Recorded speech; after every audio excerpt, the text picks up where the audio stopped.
Hi everyone, I hope you're having a great day. So this is part two to the Research Your Ideal Client Avatar post that is posted earlier in the portal here.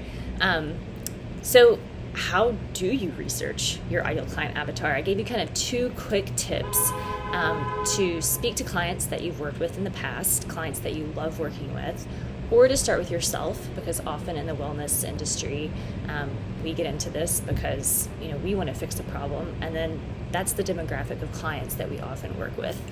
So those are two kind of easy places to start, but I understand for our work, we go to the peer-reviewed literature or we learn from other clinicians that are more experienced, but when you're researching a person, where do you go?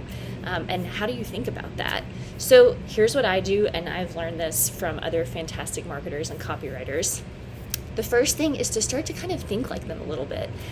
It is easier, right? If it's an issue that you dealt with. For instance, I worked with people who had rosacea, and that is what I dealt with for years. And so it was very easy for me to empathize with that population. If it's something that you haven't experienced, do your best to try and feel like, how would it feel to be in that situation? How would it feel to be a woman, for instance, who is postpartum and has all of a sudden found out that they have autoimmune thyroid disease on top of all of the other things that they have to deal with while they're breastfeeding and taking care of their new baby and their family? Try to put yourself in their shoes. For all of the little details, you really have to kind of start to shift your mind into, who is this person? So let's use the postpartum mom, for instance. What is her career, right? Let's start there.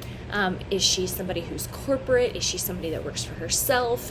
Does she do manual labor, right? Like, for instance, I worked on farms for years. That was a huge part of my life.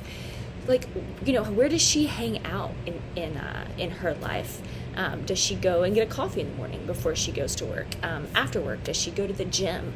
You have to kind of start to craft this person from bits and pieces of maybe people that who you're like, oh yeah, this person, this is kind of a good persona that represents who I'm after in my practice.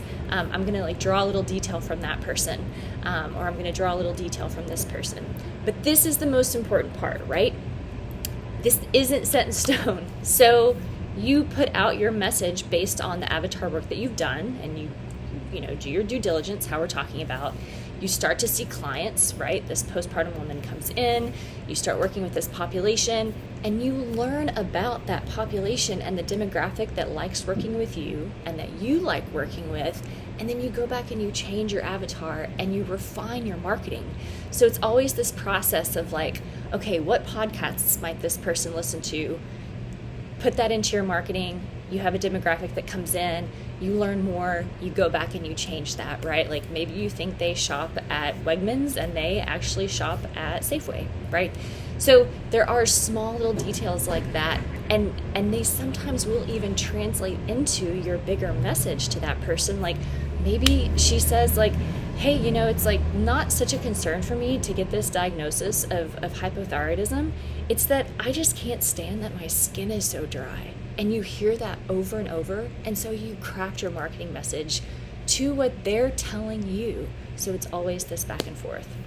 So I hope this helps a little bit with researching your ideal client avatar. Like I said, it is not perfect. It's never finished, right? So there isn't this perfect place where you get to and your avatar is done. It's always you consider it, you research a little bit, you put yourself in their shoes, you speak with them, you change your message a little bit. So it's this back and forth. Okay, I hope this helps. Bye-bye.